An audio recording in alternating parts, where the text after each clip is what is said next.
The Scholastic Ball Report is sponsored by UK Sports Medicine and by Central Bank, Crown Trophy, Double Dogs, Ford Brothers Auction, Kentucky Orthodontics and Invisalign, La Rosa's Pizza, Mingy Beef Jerky, Panel Swim Shop, Prep Spin, P-Rats, Rafferty's, Raising Cane's, Roberts Insurance, Sutherland Chevrolet, and by Whitaker Bank.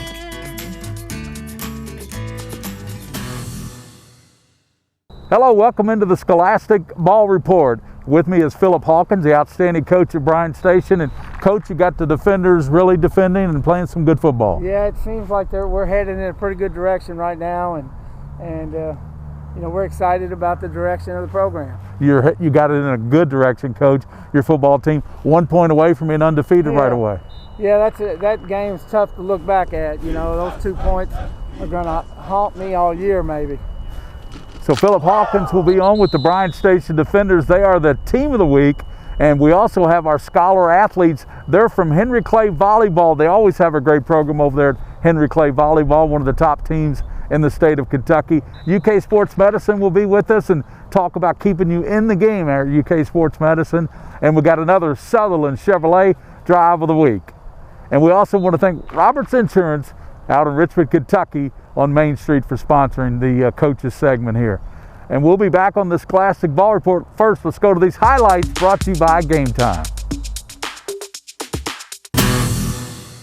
Without question, one of the toughest districts in the state in any class is Class 2A, District 4. LCA, Somerset, Danville. Since 2009, those three programs there have 3 state titles and 298 combined wins. That ain't bad. That's not bad. Tonight, defending 2A champ Somerset rolled out the purple and gold carpet for LCA. Third quarter, UK commit Kaya Sharon to Gavin Stevens. Jumpers down 14-7. They don't play from behind often. 2 minutes later, Sharon again uses his legs, finds some pay turf. 2-point conversion, no good. The Jumpers down 1, under 7 to play. Tied at 21, Drew Nevis. A laser to Mason Moore. Laser. Marty's kid. 2 touchdowns tonight. And to quote Jack Buck, that's a winner. Thanks to Jared Peggett, the Herald leader, for that. 28-21 the final. Statement win for the Eagles on the road. All right, you have to feel for Lafayette. Scoreless on this season, playing Tate's Creek, who also got blanked last Friday night. Tate's Creek coming out and making sure they got on the scoreboard tonight. Matt Underwood finds a crease, and he is off to the races. 57 yards for the touchdown, 7-0 Commodores. Popcorn was still hot. General's first points of the year, though, coming courtesy of Paul McGee. How about a little kicker love tonight? 24-yard field goal is good. It is 7-3. Late in the first, this one's hard to see other end of the field, but Lafayette's defense comes through, forcing a Tate's Creek fumble. Jack Harris is there for the recovery in the end zone. Generals are marching into the win column for the first time, 22-13.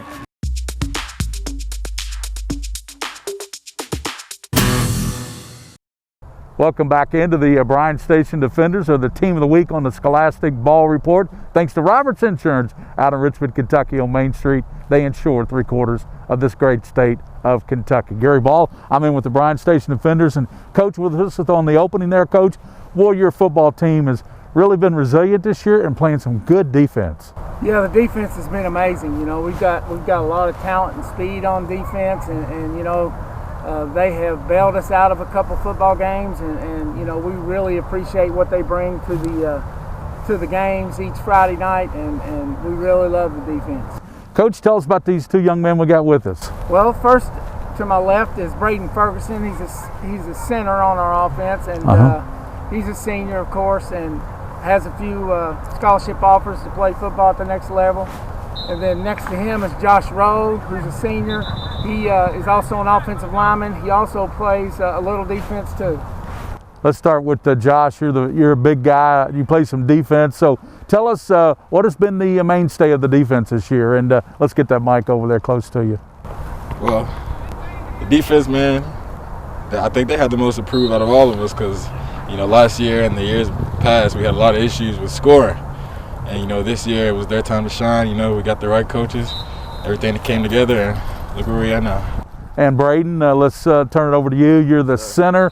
You anchor that offensive line, and we know how important that is. You probably are the play caller out there too for the offensive line. Talk to us about how good that offensive line is. Yes, sir. We've been putting up a lot of yards on offense. Definitely on the ground game. So that part of it is our offensive line, yes. But I give total credit to our running backs because that's our job. We're supposed to make the holes for them, and they're supposed to get to those holes and get to the yards. So. Was there any game this year for Bryan Station that was kind of a turning point or kind of a litmus test that you guys are going to be pretty good? I'd have to say Tates Creek game because the Scott County game, we were kind of getting into the rhythm of things. And we came out on Tates Creek and, we did our thing. Obviously we were kind of slow in the beginning, but later on we kind of started to get a roll and, found our offense. So.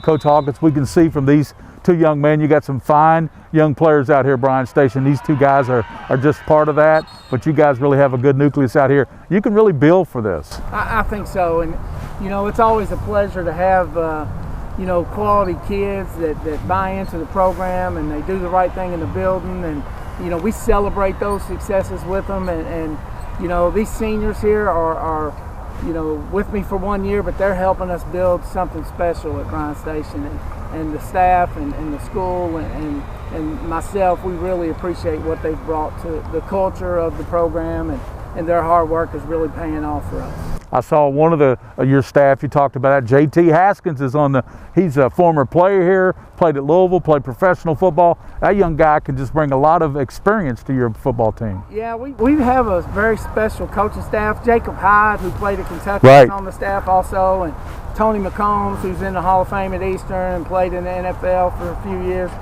He's on the staff, and we've just gone out and got some great men that want to guide some great kids, and that's what's paying off for us, I believe. Everybody's bought into this program.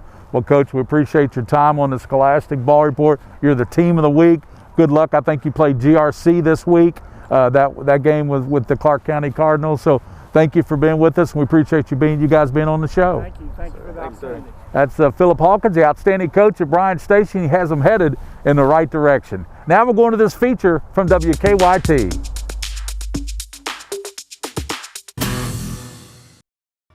We're going from underdogs to now we're expected to win. Let's go! Let's go! For the first time since 2015, Bryan Station is 4-1. Honestly, it's natural because we've worked so hard since day one, since Coach Hawkins has came in, that we're just ready, and we've been expected to win since day one. After losing to Scott County 7-6 on opening night, the defenders have reeled off 4 straight wins, a testament to their new head coach, Philip Hawkins. Anytime you're taking over a new program, you want to create some culture change, and if a team struggled winning in the past, then you first thing you got to do is teach them how to win. 6 wins the previous 3 seasons, 4 wins in 5 games this season. So yes, Bryan Station has learned how to win. In the past, we ain't been too good. He came, turned it around, got us all disciplined, and come out here and win games now. And the defenders are winning on both sides of the football. The offense is averaging 34 points a game in their 4 wins, and the defense is only allowing 11 points per game. These seniors, they haven't experienced this. So they're doing well, and I'm excited for them. I'm excited for the Bryan Station community because they want a winning product, and it's been a good thing, but I'm still cautious every week about the next opponent. That next opponent, Oldham County, on Friday night. In Lexington, Alex Walker, WKYT.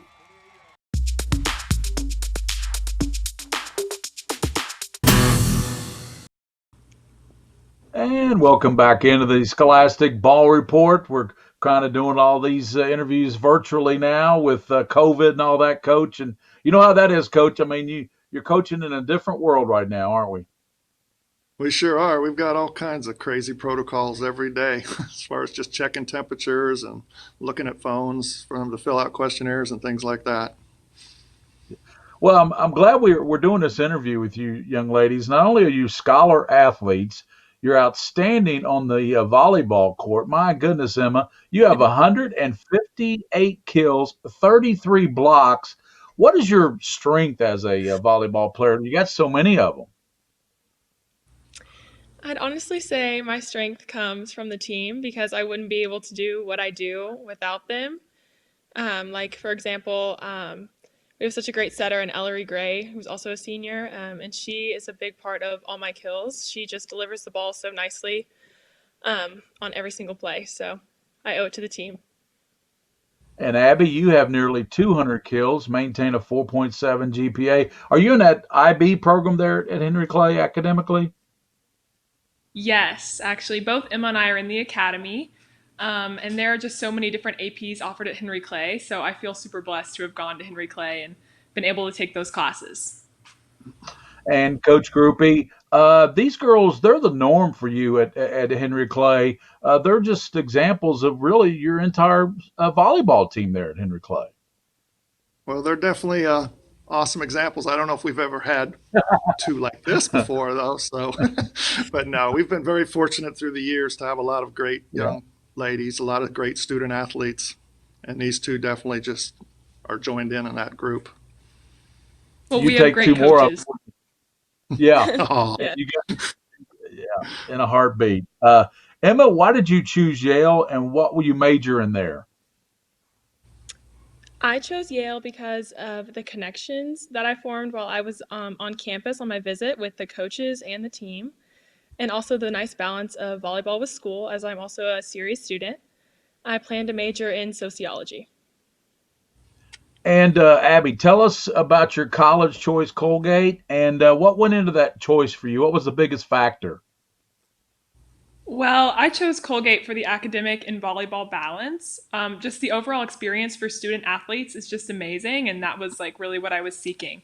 And of course, it's beautiful. The campus is stunning. I'm going to freeze a little bit, but that's okay. And I really connected with the coaches as well.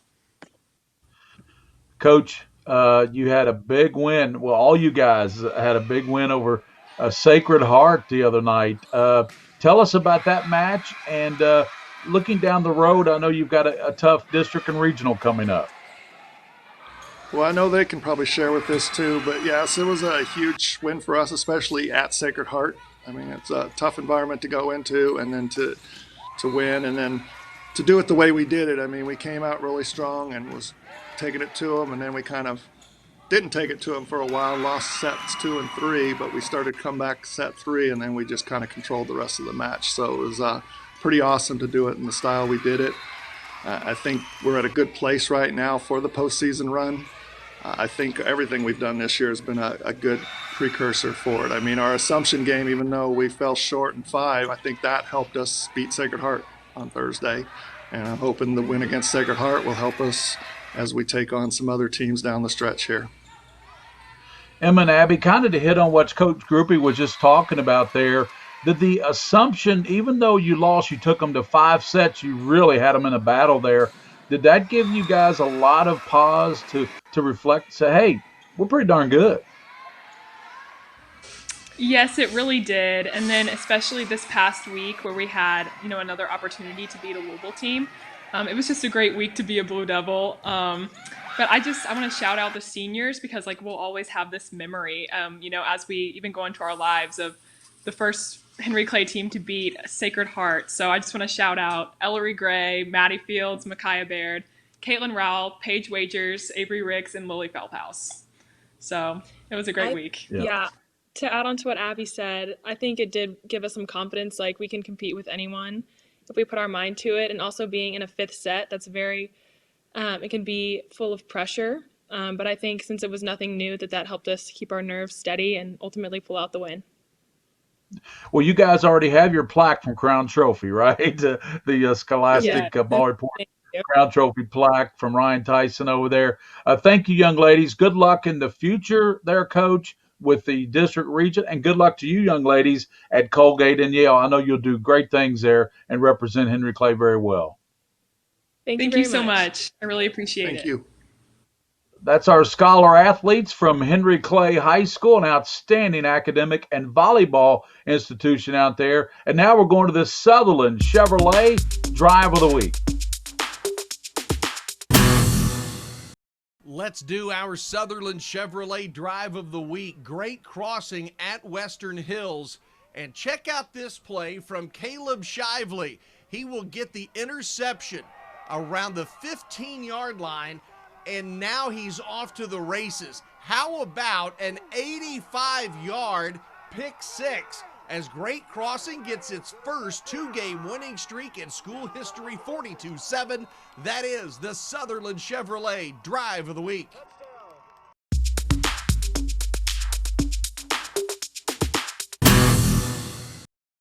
Welcome back to our UK Sports Medicine Orthopedic Surgery segment. Jake Jacobs joins us. He's the athletic trainer out here at Bryan Station. Welcome back. You've been on the show a number of times, but welcome back with this COVID. Well, thank you. Good to be here, Gary. Great weather we got today. Oh, it's fantastic weather. And we're going to talk about sleep. How important is sleep to the healing process? Well, sleep is very important. It's one of those things that we always forget about, but it's very important, especially as a teenager. You know, if they can get 8 to 10 hours of sleep a night, it'd be great. But, you know, with everything with the cell phones and everything like that, and with their classes online, it seems like it's harder and harder for them to get the sleep and the rest that they need. And light can disturb that sleep. How important is the turn blue off? Light, yeah, especially blue light. If they could stay away from that after 8 o'clock, would be great. But they're teenagers, so we know that's not going to happen. So, and then very much distractions all the time. So, technically, they say to keep the phone in a different room. Yeah, we know that's not going to happen. And that phone that can disturb you from your sleep. So, turn it off or read something. They say read a book. Read anything to cool down the brain. Now there's also a wrap that you can put around your head that cold to stop the brain activity from working so much. They say that, you know, the hardest part to get to sleep is that my brain's always working. But if you could somehow cool down your brain with a cold towel or anything like that, that might help. Yeah, all those are good recipes for these young people. You know, young people, they need sleep more so than anybody. They just need to realize that. Yes, that's one thing that just do not realize. We preach about eating right, make sure they drink enough, but we never say, okay, let's make sure we get enough sleep. Let's get enough sleep. You know, almost turn your bedroom into a cave if you can. Yeah, that's good stuff, Jake. Thank you for joining us, and Bryan Station's having a terrific year. So far, so good. Let's hope keep it that way. Yeah, that's Jake Jacobs with UK Sports Medicine Orthopedic Surgery segment. Now let's get to this final highlight package called Game Time here at WKYT. All right, Bourbon County starting to get their guys eligible, but the Golden Domes were not able to get much going tonight visiting Lexington Catholic. Early first quarter, Clay Estes on the option read, and now he's going to run out of options. Jack Powell brings him down to the backfield. He says, yeah, let me eat. Ensuing Lexington Catholic drive, the handoff goes to Walker Hall. He's in for 6. Knights up early. Next Catholic drive, well, the Knights find pay dirt once again. Jack Goldman. Go, man. Yeah. Rolls to his right, finds Jackson Corbett. Pretty pass, pretty catch. This one got out of hand. 52-0. Lexington Catholic is your winner. It's been a tough go of it for Anderson County, winless on the season. Boyle County tonight, Lex Cath next week. First Boyle drive, first running play, Will McDaniel. Nothing but running room and lots of it. How about a 66-yard score? 7-0 Boyle County, still in the first. Jagger Gillis was at Anderson County last year. This year throws a touchdown pass to against his old mates. Coleman Clark gets it. 13-0 Rebels. Anderson County punting, and this is Cole Lanter. Cole Lanter fielding. Cole Lanter running. Cole Lanter scoring. He wears 6. Give him 6. 55 yards, and it was all Boyle County. 54-0 for Justin Haddock's team.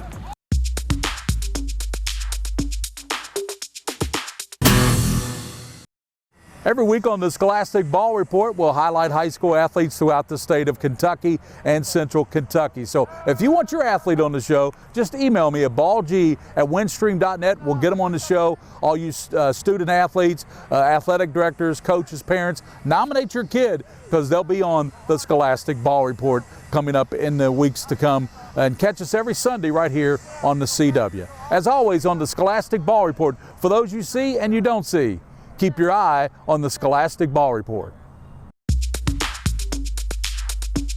The Scholastic Ball Report was sponsored by UK Sports Medicine and by Central Bank, Crown Trophy, Double Dogs, Ford Brothers Auction, Kentucky Orthodontics and Invisalign, La Rosa's Pizza, Mingy Beef Jerky, Panel Swim Shop, Prep Spin, P-Rats, Rafferty's, Raising Cane's, Roberts Insurance, Sutherland Chevrolet, and by Whitaker Bank.